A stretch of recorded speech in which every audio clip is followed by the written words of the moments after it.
Hello, great മീഡിയസിലേക്ക് സ്വാഗതം. Kerala box ഓഫീസിൽ ഓടിക്കൊണ്ടിരിക്കുന്ന ചിത്രങ്ങളുടെ കളക്ഷൻ ഡീറ്റെയിൽസുമായിട്ടാണ് വന്നിരിക്കുന്നത്. ഇന്ന് ഒക്ടോബർ 12 ഞായറാഴ്ച. അപ്പോൾ അതിനു മുന്നോടിയായി ചാനൽ സബ്സ്ക്രൈബ് ചെയ്യുന്ന കാര്യം പരിഗണിക്കണമെന്ന് വിനീതമായി അഭ്യർത്ഥിക്കുകയാണ്. ബാൾട്ടി, കാന്താര, ഫെമിനിസ്റ്റ് ഫാത്തിമ, ലോക തുടങ്ങിയ ചിത്രങ്ങളുടെയാണ്, കൂടാതെ രാവണപ്രഭു ചിത്രങ്ങളുടെയാണ് കളക്ഷൻ നമ്മൾ പുറത്തു വരുന്നത്. ബാൾട്ടിയുടെ കളക്ഷൻ റിപ്പോർട്ടുകളിലേക്ക് ആദ്യം വരാം. ബാൾട്ടി ഇന്ന് 17ാം ദിനത്തിൽ ഓടുകയാണ്. ഈ ഒരു സിനിമയ്ക്ക് 143 ഷോയാണ് ഇന്നുള്ളത്. 8600ഓളം ടിക്കറ്റുകൾ വിറ്റുപോയപ്പോൾ സിനിമയ്ക്ക് വന്നത് 13.5 ലക്ഷം രൂപയോളമാണ്. 32% സിനിമയുടെ ഓക്യുപ്പൻസി. ഇന്നലത്തേക്കാളും കൂടുതൽ കളക്ഷനാണ് സിനിമയ്ക്ക് ഇന്ന് വരുന്നത്. ഏകദേശം 25 ലക്ഷം രൂപ ഇന്ന് നേടുമെന്ന് പ്രതീക്ഷിക്കുന്നു. ഇന്നലെയും സമാനമായ രീതിയിൽ 25 ലക്ഷം രൂപയോളമാണ് സിനിമയ്ക്ക് വന്നത്.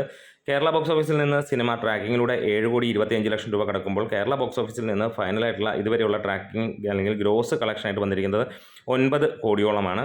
സിനിമയ്ക്ക് മികച്ച പിന്തുണ തന്നെയാണ് ലഭിച്ചു കൊണ്ടിരുന്നത്. എന്തായാലും ഫൈനൽ റണ്ണിലേക്ക് തന്നെയാണ് സിനിമ എത്തിക്കൊണ്ട് കേരള ബോക്സ് ഓഫീസിന് പുറത്ത് വേൾഡ് വൈഡ് ആയിട്ട് സിനിമ 12 കോടിക്ക് മുകളിൽ എത്തിയിരിക്കുകയാണ്. എന്തായാലും അടുത്ത ചിത്രത്തിൻ്റെ കളക്ഷൻ റിപ്പോർട്ടുകളിലേക്ക് നമുക്ക് കടന്നു പോകാം. കാന്താരയാണ് അടുത്ത ചിത്രമായി നിൽക്കുന്നത്. കേരള ബോക്സ് ഓഫീസിനെ അക്ഷരാർത്ഥത്തിൽ പിടിച്ചു കുലുക്കുന്ന ചിത്രമാണ്. കേരള ബോക്സ് ഓഫീസിൽ നിന്ന് ഇതാ 50 കോടിയിലേക്ക് സിനിമ എത്തുകയാണ്. ഇന്ന് ഞായറാഴ്ച സിനിമയ്ക്ക് മികച്ച കളക്ഷൻ തന്നെയാണ് വന്നിരിക്കുന്നത്. ഏകദേശം 1500-അടുത്തുള്ള ഷോകളിൽ നിന്ന് 2,20,000 മുകളിലുള്ള ടിക്കറ്റുകളാണ് വിറ്റുപോയിരിക്കുന്നത്. 53% ഇന്നും ഒക്യുപ്പൻസി വന്നിരിക്കുന്നത്. ഇതുവരെ ലഭിച്ചിരിക്കുന്നത് 3,50,00,000 രൂപയോളമാണ് ഈ ഒരു നിമിഷം വരെ. അതായത് ഇന്ന് പ്രതീക്ഷിക്കുന്ന 3,75, 3,80,00,000 രൂപ ട്രാക്കിങ്ങിലൂടെ തന്നെ വരുമെന്നുള്ളതാണ്. അങ്ങനെയാണെങ്കിൽ 4,15 കോടിക്ക് മുകളിലായിരിക്കാം സിനിമയുടെ ഇന്നത്തെയും കളക്ഷൻ. ഇന്നലെ വരെ സിനിമ നേടിയത് 40 കോടിയായിരുന്നു. ഇന്നലെയും സിനിമയ്ക്ക് 3,50,00,000 രൂപയോളമാണ് ട്രാക്കിങ്ങിലൂടെ വന്ന്, അതായത് 3,15 കോടിക്ക് മുകളിൽ കേരള ബോക്സ് ഓഫീസിൽ നിന്ന് വന്ന് നമ്മൾ പ്രതീക്ഷിച്ച പോലെ തന്നെയാണ് സിനിമയ്ക്ക് വന്നിരിക്കുന്നത്. ട്രാക്കിങ്ങിലൂടെ മാത്രം 39.5 കോടി നേടിയ ചിത്രം ഇതാ കേരള ബോക്സ് ഓഫീസിൽ നിന്ന് 45 കോടി കടക്കുകയാണ്. സിനിമ ഇന്നലത്തോടെ 560 കോടിയിലേക്ക് എത്തുകയാണ്. ഇന്നത്തോടെ 620 കോടിയിലേക്ക് സിനിമ എത്തുകയാണ് എന്നുള്ളതാണ് റിപ്പോർട്ടുകൾ സൂചിപ്പിക്കുന്നത്. ഇന്ത്യയിൽ നിന്ന് മാത്രമായി സിനിമ ഏകദേശം 500 കോടിക്ക് അടുത്തേക്ക് എത്തുകയാണ്. ഇന്നലെ വരെ 476 കോടിയാണ് സിനിമയ്ക്ക് നേടാൻ കഴിഞ്ഞത്. കർണാടകത്തിൽ നിന്ന് 150 കോടിക്ക് മുകളിൽ നേടിയ ചിത്രം ഹിന്ദിയിൽ നിന്ന് 100 കോടിക്ക് മുകളിലും നേടിയിരിക്കുന്നു എന്നുള്ളതാണ് സന്തോഷകരമായ കാര്യം. കേരളത്തിൽ നിന്ന് 75-80 കോടിയിലേക്ക് സിനിമ എത്തുമെന്നുള്ള പ്രതീക്ഷയാണ്. ഇന്നത്തോടു കൂടി സിനിമ 620 കോടിയിലേക്ക് എത്തും. ഒരുപക്ഷെ ഈ വരുന്ന ആഴ്ചയോടുകൂടി 750-800 കോടിക്ക് മുകളിലേക്ക് പോകും. 1000 കോടി സിമ്പിളായിട്ട് സിനിമ തൂക്കുമെന്നുള്ളത് ഉറപ്പിക്കുക കൂടി ചെയ്യുകയാണ്. ഫെമിനിസ്റ്റ് ഫാത്തിമ എന്ന ചിത്രം ഇന്ന് 3ാം ദിനത്തിൽ ഏകദേശം 85ഓളം ഷോകൾ ഇതുവരെ ട്രാക്ക് ചെയ്തപ്പോൾ ഇന്നലത്തേക്കാൾ കൂടുതൽ കളക്ഷനാണ് സിനിമയ്ക്ക് നേടാൻ കഴിഞ്ഞിട്ടുള്ളത്. ചെറിയ സിനിമയാണെങ്കിൽ പോലും കാണുന്നവർക്ക് എല്ലാവർക്കും വലിയ രീതിയിൽ ഇഷ്ടപ്പെടുന്നു എന്നുള്ളതാണ് അറിയാൻ കഴിയുന്നത്. ഇന്ന് ഏകദേശം 2,775ഓളം ടിക്കറ്റുകൾ വിറ്റുപോയപ്പോൾ 16% ഒക്യുപ്പൻസിയിൽ സിനിമയ്ക്ക് ഇതുവരെ നേടാൻ കഴിഞ്ഞത് 4,15 ലക്ഷം രൂപയാണ്. ഇന്നലെ 3,90,000 രൂപ നേടി. ആദ്യ ദിനത്തിൽ 2,92,000 രൂപ നേടിയ സിനിമ ഓരോ ദിനത്തിലും കളക്ഷൻ കൂടിക്കൂടി വരികയാണ്. കേരള ബോക്സ് ഓഫീസിൽ നിന്ന് ട്രാക്കിങ്ങിലൂടെ ഈ 11 ലക്ഷം രൂപ നേടിയ സിനിമ ഏറെക്കുറെ 20 ലക്ഷം രൂപയ്ക്ക് മുകളിലേക്ക് എത്തിയിരിക്കുന്നു എന്നുള്ളതാണ് കേരള ബോക്സ് ഓഫീസിൽ എടുത്ത് പറയാനുള്ളത്. ഫൈസൽ മുഹമ്മദാണ് ഇതിൻ്റെ ഡയറക്ടർ. ഷംല ഹംസ, കുമാർ സുനിൽ തുടങ്ങിയവരാണ് ഇതിനകത്തിൽ പ്രധാന കഥാപാത്രങ്ങളായി എത്തുന്നത്. ഈ സിനിമ കണ്ടിട്ടില്ലെങ്കിൽ നിങ്ങൾക്ക് തീർച്ചയായും ഒന്ന് കണ്ടു നോക്കാവുന്നതാണ്. നല്ല വെറൈറ്റി സബ്ജക്റ്റ് എന്നുള്ളതും അതുകൂടാതെ മികച്ച രീതിയിലുള്ള പെർഫോമൻസ് എന്നുള്ളതുമാണ് ഈ സിനിമയ്ക്ക് മുന്നോട്ട് നിൽക്കുന്ന കാര്യങ്ങൾ. ഇനിയും ലോകയുടെ കാര്യങ്ങളാണ്. 300 കോടിയും കടന്ന സിനിമ മുന്നോട്ട് കുതിക്കുകയാണ്. മലയാള സിനിമയിലെ ആദ്യത്തെ 300 കോടിയിലേക്ക് എത്തുമ്പോൾ ഒരു കാര്യം ഉറപ്പിക്കാം, ലോക ഒരുപാട് കാര്യങ്ങളാണ് മലയാള ഫിലിം ഇൻഡസ്ട്രിയിലെ ധരിപ്പിച്ചിരിക്കുന്നത്. ഇന്ന് 46ാം ദിനത്തിലേക്ക് കടക്കുന്ന സിനിമ 418 ഷോകളിൽ നിന്ന് 20,000 മുകളിലുള്ള ടിക്കറ്റുകൾ ഇതിനോടകം തന്നെ വിറ്റുപോയിരിക്കുന്നു. 25% തിയേറ്റർ ഒക്യുപ്പൻസിയിൽ സിനിമയ്ക്ക് നേടാൻ കഴിഞ്ഞത് 33 ലക്ഷം രൂപയോളമാണ് ഇതുവരെ. അതായത് സിനിമ ഇന്ന് 45 ലക്ഷം രൂപയ്ക്ക് മുകളിൽ 50 ലക്ഷം രൂപയ്ക്ക് അടുത്തേക്ക് എത്തുന്നു എന്നുള്ള കളക്ഷൻ ഡീറ്റെയിൽസ് തന്നെയാണ്. ഇന്നലെ കൊണ്ട് സിനിമ അല്ലെങ്കിൽ ഇന്നത്തെ പ്രീസെയിലൂടെ സിനിമ 300 കോടി എത്തിയെങ്കിൽ ഒറ്റയടിക്ക് തന്നെ അതിന് മുകളിലേക്ക് പട്ടേ എന്ന് കയറുന്നതാണ്. കേരള ബോക്സ് ഓഫീസിൽ മാത്രമല്ല, തമിഴിലും തെലുങ്കിലും ഹിന്ദിയിലും ഒക്കെ സിനിമയ്ക്ക് വളരെ കുറഞ്ഞ തിയേറ്ററുകളാണെങ്കിലും ഇപ്പോഴും ഈ 46ാം ദിവസവും ഓടുന്നു എന്നുള്ളത് തന്നെയാണ് എടുത്തു പറയാനുള്ളത്. GCC രാജ്യങ്ങളിൽ മികച്ച രീതിയിലുള്ള കളക്ഷനുമായി സിനിമ മുന്നോട്ട് പോകുന്നു. അങ്ങനെ എല്ലാ സ്ഥലങ്ങളിലും നമ്പർ 1 അടിച്ചു പോകുന്ന ഈ ഒരു സിനിമ വേൾഡ് വൈഡ് ആയിട്ട് 301 കോടിയിലേക്ക് പോവുകയാണ്. 300 കോടി ഏകദേശം 50 ലക്ഷം രൂപയിലേക്ക് കടന്നിരിക്കുന്നു. കേരള ബോക്സ് ഓഫീസിൽ നിന്ന് 122 കോടിയിലേക്ക് സിനിമ എത്തുകയാണ്. 121 കോടി കഴിഞ്ഞു.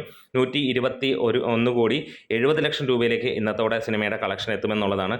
ഇനിയും 50ാം ദിനത്തെ ആഘോഷമാണ്. ഒരു കാര്യം എടുത്തു പറയാനുണ്ട്, വേറെ ഒന്നുമല്ല, ഒരു റിക്വസ്റ്റ് തന്നെയാണ്. അത് മറ്റൊരു വീഡിയോയിൽ ചെയ്യണമെന്ന് ആഗ്രഹിച്ചാണ്, വേറെ ഒന്നുമല്ല. ദുൽഖർ ഇനിയെങ്കിലും ഈ സിനിമ കാണാത്തവർക്ക് അതിനുള്ള അവസരങ്ങൾ ഉണ്ടാക്കണം. അതായത് 50% ചാർജോ അങ്ങനെയുള്ള കാര്യങ്ങളുമൊക്കെ ആയിട്ട് ചെയ്താൽ ഒരുപാട് പേർക്കത് സഹായമാകും. നമ്മൾ എല്ലാവർക്കും സിനിമ കാണാൻ തിയേറ്ററിൽ പോകാനുള്ള സാമ്പത്തികം പലർക്കും ഇല്ല എന്ന് തന്നെ അറിയാം. അത് പലരും പറയാറുള്ള കാര്യവുമാണ്. അപ്പോൾ അങ്ങനെയൊക്കെ ചെയ്തു കഴിഞ്ഞാൽ ദുൽഖർ എന്ന ഒരു വ്യക്തിയോടുള്ള പ്രത്യേക താല്പര്യം, കാരണം അങ്ങനെ ചെയ്യാൻ താല്പര്യമുള്ള ഒരു വ്യക്തി എന്നുള്ളത് ജനങ്ങൾ ചിന്തിക്കുന്നത് കൊണ്ട് തന്നെയാണ് ഇങ്ങനെ ഒരു കാര്യം പറയുന്നത്. കേരള ബോക്സ് ഓഫീസിൽ സവാരി ഗിരിഗിരി അടിച്ച് മുന്നോട്ട് പോവുകയാണ് രാവണപ്രഭു. 3ാം ദിനത്തിലേക്ക് കടന്നപ്പോഴും സിനിമയ്ക്ക് അതിഗംഭീരമായിട്ടുള്ള കളക്ഷൻ തന്നെയാണ്. ആദ്യ ദിനത്തേക്കാൾ കൂടുതൽ 2ാം ദിനത്തിലെത്തിയെങ്കിൽ 2ാം ദിനത്തേക്കാൾ കൂടുതൽ കളക്ഷൻ 3ാം ദിനത്തിലും എത്തുന്നു. ഇതൊരു റിലീസ് ചിത്രമല്ല എന്ന് എടുത്തു പറയുകയാണ്, ഇതൊരു റീ റിലീസ് ചിത്രം മാത്രമാണ്. പക്ഷേ ജനങ്ങൾ ആർമാദിക്കുന്നു. നമുക്ക് അതിൻ്റെ ഡീറ്റെയിൽഡ് കളക്ഷൻ റിപ്പോർട്ടുകളിലേക്ക് കടക്കാം. 358 ഷോകളാണ് ഈ ഒരു ഞായറാഴ്ച സിനിമയ്ക്ക് ട്രാക്ക് ചെയ്യപ്പെട്ടിരിക്കുന്നത്. 40,600 മുകളിലുള്ള ടിക്കറ്റുകൾ സിനിമയ്ക്ക് വിറ്റുപോയതായി ട്രാക്കേഴ്സ് പറയുന്നു. 64 ലക്ഷം രൂപയാണ് ഇതുവരെയുള്ള കളക്ഷനായിട്ട് പറയുന്നത്. അതായത് ഇന്ന് സിനിമയ്ക്ക് 85-90 ലക്ഷം രൂപ, ഒരുപക്ഷെ 1 കോടിയിലേക്ക് ടച്ച് ചെയ്യുമെന്നുള്ളത് തന്നെ നമുക്ക് പ്രതീക്ഷിക്കാം. ഒരുപക്ഷെ ആ റേഞ്ചിലെത്തിയാൽ അതൊരു അത്ഭുതം തന്നെയാണ്. 43% സിനിമയുടെ ഒക്യുപ്പൻസി. ശനിയാഴ്ച ഇന്നലെ സിനിമയ്ക്ക് നേടാൻ കഴിഞ്ഞത് 62 ലക്ഷം രൂപയോളമാണ് ട്രാക്കിങ്ങിലൂടെ. അതായത് ഇന്നലത്തെ ഫൈനൽ കളക്ഷൻ ഇന്ന് 8 മണിയായപ്പോൾ തന്നെ കവർ ചെയ്തിരിക്കുന്നു എന്നുള്ളതാണ് ഇപ്പോൾ എടുത്തു പറയാനുള്ളത്. എല്ലായിടത്തും ഭീകര തിരക്ക്. ഇന്നലെ 38,000-ഓളം ടിക്കറ്റുകൾ വിറ്റുപോയപ്പോൾ ആദ്യ ദിനം 38,000-ഓളം ടിക്കറ്റുകൾ തന്നെ വിറ്റുപോയി. 59 ലക്ഷം രൂപയായിരുന്നു ട്രാക്കിങ്ങിലൂടെ സിനിമയ്ക്ക് നേടാൻ കഴിഞ്ഞത്.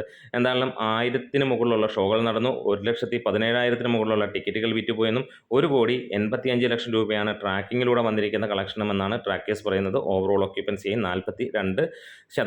ഇന്നലെ നമ്മൾ തിയേറ്ററിൽ അതൊന്ന് ചെന്ന് കണ്ടപ്പോൾ അതൊരു ആഘോഷം തന്നെയാണ്. എടുത്തു പറയാനുള്ളത്, ഇങ്ങനെയായിരിക്കണം ഒരു സിനിമ ഇറക്കുന്നത്. പ്രത്യേകിച്ച് ബാക്കിയുള്ള താരങ്ങളുടെ ഫാൻസ് മാത്രമല്ല, താരങ്ങളും കണ്ടിരിക്കേണ്ട ഒരു കാര്യമാണ്. വെറുതെ അല്ല, ഒരു സിനിമ റിലീസ് ചെയ്യുമ്പോൾ ഇത്രത്തോളം ഗംഭീരമാക്കേണ്ട കാര്യമൊന്നും മോഹൻലാലിനില്ല. കാരണം അദ്ദേഹത്തിന് ഈ ഒരു സമീപകാലത്ത് വരുന്ന എല്ലാം വമ്പൻ വിജയങ്ങളാണ്. പക്ഷേ ഈ ഒരു സിനിമ ഇറങ്ങുമ്പോഴും പ്രേക്ഷകർക്ക് വേണ്ടി, ആരാധകർക്ക് വേണ്ടി കൈയഴിച്ച് അദ്ദേഹം അതിന് ചെയ്യുന്നു. വളരെയധികം ഹെൽപ്പ് ചെയ്തിട്ടായിരിക്കാം ഇത്രത്തോളം ഗംഭീരമായിട്ടുള്ള തിരക്ക് വരുന്നതും അല്ലെങ്കിൽ ഫ്ലെക്സുകളും കാര്യങ്ങളുമൊക്കെ അടിക്കുന്നത്. അപ്പോൾ ഈ ഒരു ഇത് വെറുമൊരു റീ റിലീസ് അല്ലേ എന്നുള്ള ചിന്താഗതിയിൽ ബാക്കിയുള്ളവർ ചിന്തിക്കുമ്പോൾ ഇവിടെ അടുത്ത സിനിമയിലേക്കുള്ള മൈലേജ് മോഹൻലാൽ എത്രത്തോളം പെട്ടെന്നാണ് അതൊക്കെ കൂട്ടുന്നതെന്നറിയാം. ഇനി മോഹൻലാലിൻ്റെ അടുത്ത റിലീസ് വരുമ്പോൾ ഓർപ്പിച്ചോളുക, ആദ്യ ദിനം ഇതുവരെ കണ്ടതിൻ്റെ മുകളിലേക്കുള്ള റെക്കോർഡ് കളക്ഷൻ തൂക്കുമെന്ന്. അതാണ് ഫാൻസിന് വേണ്ടി കാര്യങ്ങൾ ചെയ്യുക എന്നുള്ളത്. ഇനി മറ്റു ഫാൻസുകാരോട് എടുത്തു പറയാനുള്ള കാര്യം വേറെ ഒന്നുമല്ല. ഒരു സിനിമ നിങ്ങൾ തിയേറ്ററിൽ പോയി കാണുമ്പോൾ നല്ല സിനിമ തന്നെ ആയിരിക്കാം ഇതും, നിങ്ങളുടെ ഒരു മോഹൻലാലിൻ്റെയോ മമ്മൂട്ടിയുടെയോ ആരുടെ ആണെങ്കിലും. പക്ഷേ പ്രേക്ഷകർ എല്ലാവരുമല്ല ഈ സിനിമ കാണുന്നത്. റീ റിലീസൊക്കെ ഏറ്റവും കൂടുതൽ ഇത് ആരാധകർ തന്നെയാണ്. അങ്ങനെ വരുമ്പോൾ ഇത് ഞങ്ങൾ പണ്ട് കണ്ടതല്ലേ, എന്തിനാണ് ഇത് രണ്ടാമത് കാണുന്നത് എന്നുള്ളൊരു ചിന്തയോടെ സോഷ്യൽ മീഡിയയിൽ കൂടെ മാത്രം കഥ പറഞ്ഞു പോയി കഴിഞ്ഞാൽ ഒരിക്കലും ആ സിനിമയൊന്നും ആകില്ല. അത് തന്നെയാണ് സമീപകാലത്ത് കണ്ട മമ്മൂട്ടി സിനിമകളുടെ എല്ലാ റീ റിലീസുകൾക്കും നമുക്ക് കാണാൻ കഴിഞ്ഞത്. വടക്കൻ വീരഗാഥ എന്നുള്ളൊരു ചിത്രം മാത്രമാണ് അതിന് വ്യത്യസ്തത പുലർത്തുക. അതിന് ഫാൻസൊന്നുമല്ല കയറിയത്, സാധാരണക്കാർ, ഒരുപാട് വർഷങ്ങളായി ആ സിനിമ മോഹിച്ചിരുന്നവർ. അപ്പോൾ ഒരു കാര്യം മനസ്സിൽ വെക്കുക, അതിപ്പോൾ താരമാണെങ്കിലും താരങ്ങളുടെ ആരാധകരാണെങ്കിലും തിയേറ്ററിൽ പോയി സിനിമ കണ്ടാൽ മാത്രമേ വിജയിക്കുകയുള്ളൂ. പ്രത്യേകിച്ച് സൂപ്പർ താരങ്ങൾ ഈ മോഹൻലാൽ ചെയ്യുന്ന പോലെ തന്നെ ചെയ്തു കൊടുക്കുക, ഫാൻസിന് വേണ്ട സൗകര്യങ്ങൾ ചെയ്തു കൊടുക്കുക, ബാൻഡിന് ബാൻഡ്, അതിന് നമുക്ക് ട്രോഫിക്ക് ട്രോഫി, അങ്ങനെയുള്ള എല്ലാ സംഭവങ്ങളും കണക്ട് ചെയ്ത് കൊടുക്കുക. ആരാധകർ ചെയ്യേണ്ടത് സോഷ്യൽ മീഡിയയിലൂടെ മാത്രം പതപ്പിച്ച് വിടുന്ന പരിപാടികൾ നിർത്തി തിയേറ്ററിലേക്ക് പോകുക. നമ്മുടെ വീഡിയോസ് ഇഷ്ടമെങ്കിൽ സപ്പോർട്ട് ചെയ്തണം. മീഡിയാസ്.